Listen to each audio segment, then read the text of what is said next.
Next వచ్చేసి ఇదనమాట. ఇది ఒక గట్టిపాటి సర్ప్రైజ్ అని చెప్పుకోవాలి. ఏమిటిది అది? చెప్తామా, ఆగండి. గబగబా తీయండి. చెప్పడం అనవసరం, లైక్ చూపిస్తున్నప్పుడు చెప్పడం అనవసరం అనమాట.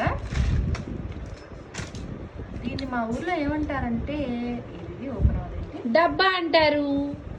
అవునా? మరి మీ ఊర్లో ఏమంటారేంటి? నాకు తెలీదు.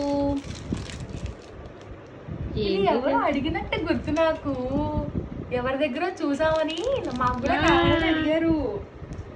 ఇది ఏమంటారు? లక్ష్మీ కాసులు కొలుసు అంటారు. ఓకే, అది ఎంత పడిందో ఏంటో చెప్పు. అంటే ఇప్పుడు నేను చెప్పానంటే అంత చీప్ గా కొన్న వాళ్ళు అసలు అంటారులే, కానీ చెప్తున్నారే, తెలుసుకోండి మీరు కూడా. దేంట్లో కొన్నావు? మీషోలో కొన్నాము. ఓకే, 88 రూపాయలు. నమ్ముతారా? చాలా బాగుంది. Like gold, real gold. అట్లుంటది మన షాపింగ్ తోని.